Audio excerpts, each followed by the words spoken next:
Ma'am, we need to take you with us.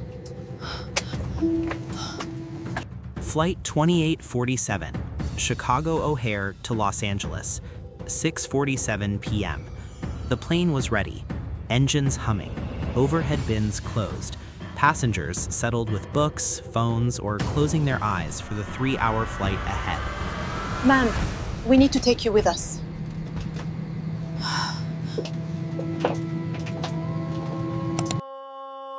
Flight 2847, Chicago O'Hare to Los Angeles, 6:47 p.m. The plane was ready, engines humming, overhead bins closed, passengers settled with books, phones, or closing their eyes for the 3-hour flight ahead. Amara Nazari sat in 14C, aisle seat, helping her 5-year-old daughter Zaina with the seatbelt. "Mama, when do we go up?" Zaina's brown eyes were wide with excitement, face pressed to the window. "Any minute now, sweetheart." Amara smoothed her dove-gray hijab and tucked a strand of dark hair back. Her modest charcoal dress was perfectly pressed. She'd made this flight dozens of times for work, medical device consultant, traveling between offices. This was routine. Until it wasn't. 2 flight attendants appeared at her row.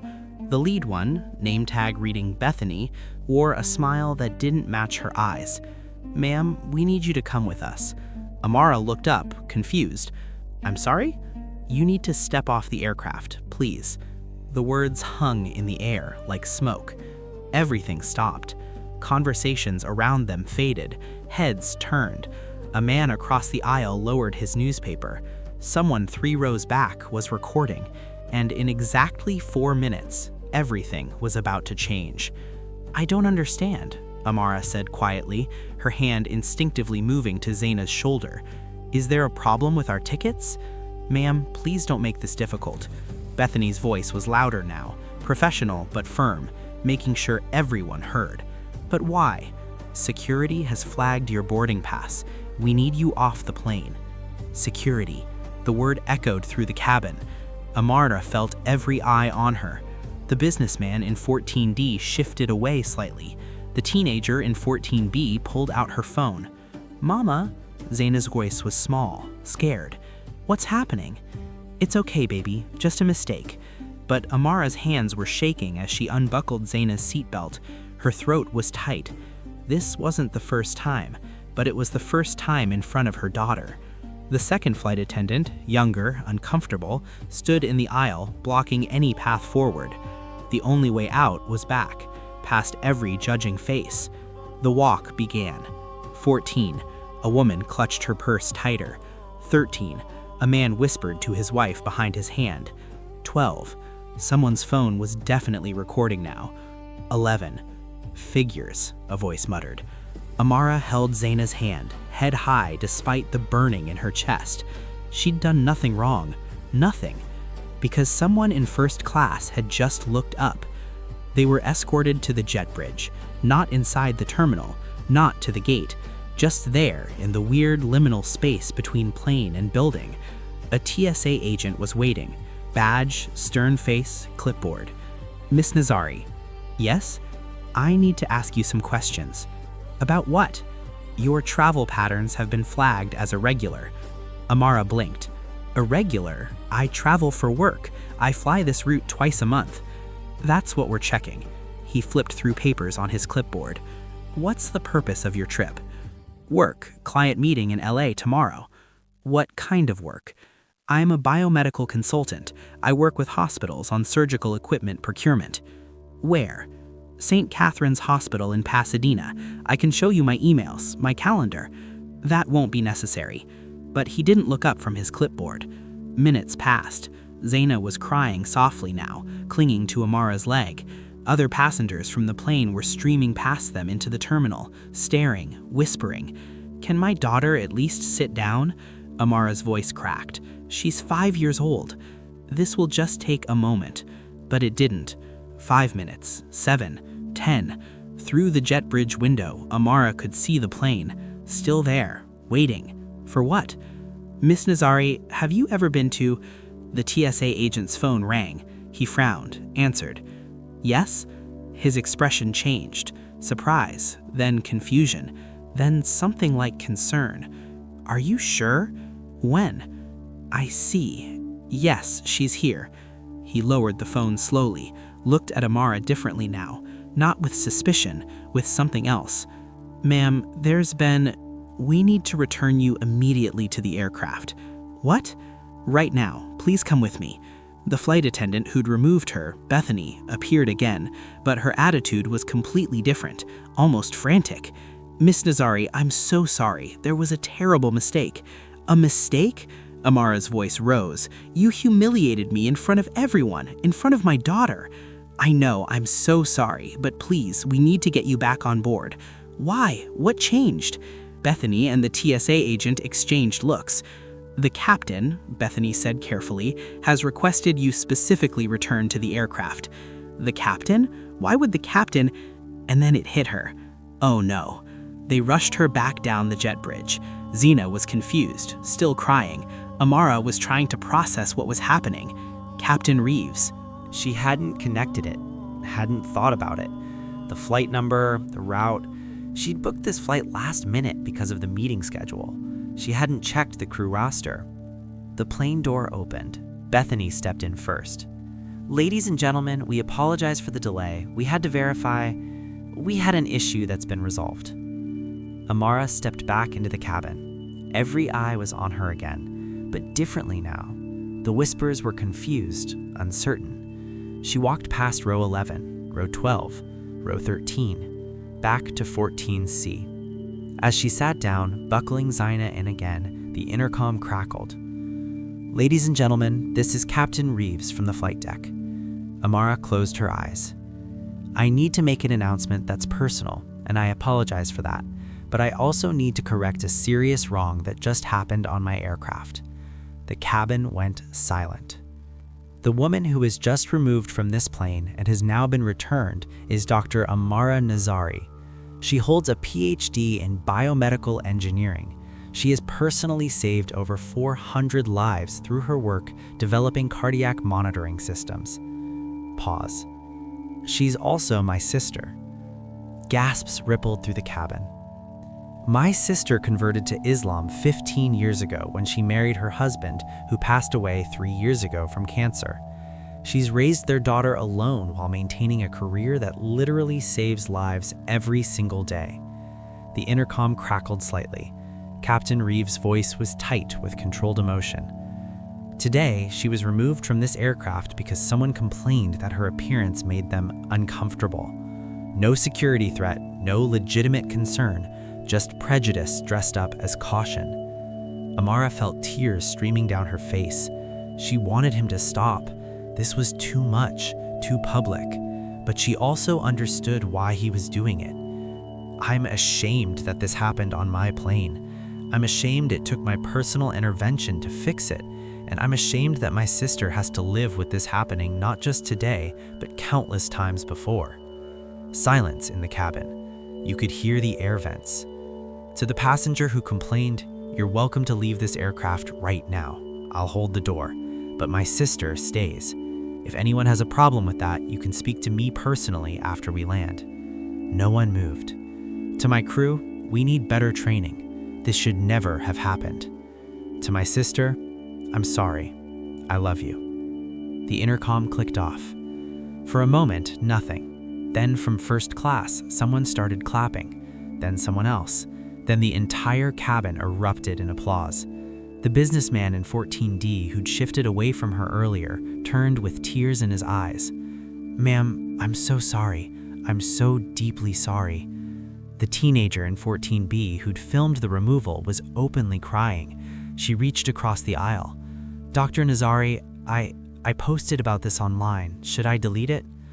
Amara wiped her eyes. "No, don't delete it. People need to see what happens." A woman from row 9 came down the aisle. Older, white, perfectly coiffed hair. She'd been one of the people who'd clutched her purse tighter. "I'm Margaret," she said, voice shaking. "I was afraid. I'm ashamed to say it, but I was afraid when I saw you, and I said nothing when they took you off. I need you to know I was wrong. I'm so sorry."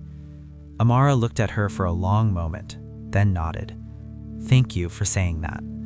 More people came, not everyone. Some stayed in their seats, uncomfortable, unable to face what they'd participated in through their silence. But enough came. Bethany, the flight attendant, appeared again, knelt down in the aisle beside Amara's seat. Dr. Nazari, I have no excuse. I followed protocol blindly, without questioning, without thinking. I hurt you and your daughter. I'm so sorry. Who complained? Amara asked quietly. Bethany hesitated, glanced toward the back of the plane. Seat 23F. Amara looked. A middle-aged man, arms crossed, staring out the window, refusing to acknowledge anything happening around him. He's not apologizing, Amara said. No, he demanded a refund and threatened to sue for making him uncomfortable. Will he get it, the refund? Bethany's jaw set. Not from me. I'll fight that myself. The flight was quiet, tense, but different, reflective. Zaina had fallen asleep against Amara's shoulder, exhausted from crying. Amara stared out the window, watching America pass below, the country she'd been born in, the country that sometimes felt like it didn't want her. As they began their descent into LA, the intercom crackled again. Ladies and gentlemen, Captain Reeves again. We'll be landing shortly, but before we do, I have an update. The video of my sister's removal has already gone viral, 3 million views in 3 hours. The airline's CEO has personally called me. They're investigating, they're promising changes. But that's not enough, so I'm making my own promise. I'm donating this month's salary to the Council on American Islamic Relations, and I'm challenging every pilot, every crew member, and every passenger listening to this to think before you judge, to speak up when you see wrong, to be better. Because my sister shouldn't have to be related to the captain to be treated with dignity. None of us should. The landing was smooth, perfect even. Captain Reeves was an excellent pilot. When the seatbelt sign dinged off, something unusual happened. No one moved. Usually there's a stampede for the overhead bins, the race to deplane. Not today. People waited, turned to look at Amara. Finally, the businessman in 14D stood. Dr. Nazari should deplane first. Heads nodded throughout the cabin. You don't have to, Amara started. Please, Margaret from row 9 said. It's the least we can do. So Amara gathered her bag, scooped up sleeping Zaina, and walked down that aisle again. But this time, different. People met her eyes. Some smiled. Some had tears. One man saluted. At the door, Bethany was there with the other flight attendants. They'd lined up. All of them said, I'm sorry. And then she was in the jet bridge, walking toward the terminal. Behind her, she heard the applause start again. The video had done more than go viral. It had sparked a national conversation. The airline implemented mandatory bias training for all crew, created a passenger bill of rights, hired a diversity and inclusion officer specifically for operational procedures. Bethany, the flight attendant, had become an advocate. She spoke at training sessions, her voice shaking but steady. I was the problem. I thought I was just following rules, but prejudice hides in just following rules. We have to think. The man in 23F? He doubled down online, became a minor celebrity in certain corners of the internet, but he'd also been banned from the airline, permanently. Captain Reeves? He'd become close with his sister again after years of drifting apart. Family Sunday dinners were sacred now. And Amara? She was on a flight today. Same route, Chicago to LA. She settled into her seat, 14C again. She always chose 14C now. And Zaina climbed into 14B. Mama, is this the plane where it happened? No, baby. Different plane. Same route. Are people going to be mean again? Amara looked around the cabin, caught a few glances, some curious, some knowing. One woman smiled and nodded. I don't know, Amara said honestly, but if they are, we'll handle it. The flight attendant came by, young, nervous. Dr. Nazari? Here we go, Amara thought. I just wanted to say, I watched your video in training. It changed how I think. Thank you. Amara smiled. Thank you for saying that. The plane took off smoothly, climbed into the sky. Somewhere below, America spread out. Complicated, messy, sometimes cruel, but also capable of change. capable of apology, capable of being better. Amara closed her eyes as the plane leveled off. Next to her, Zaina was already asleep. The flight was uneventful, and somehow that was everything. 3 years after the incident, Amara received an email from seat 23F. She almost deleted it, but something made her open it. Dr. Nazari, you don't know me, but I'm the man who complained about you on flight 2847. I'm not writing to make excuses. There are none. I was wrong. I let fear and prejudice control me. I cost you dignity and your daughter her sense of safety. I've spent 3 years thinking about that day. My family won't speak to me. I lost my job. I became the villain in a viral video, and I deserved all of it. But through all of that, I started actually thinking, actually listening, actually learning. I can't undo what I did, but I'm trying to be different. I volunteer at a refugee center now. I'm learning about Islam. I'm teaching my grandchildren what I should have known all along. I don't expect forgiveness. I don't deserve it. But I wanted you to know.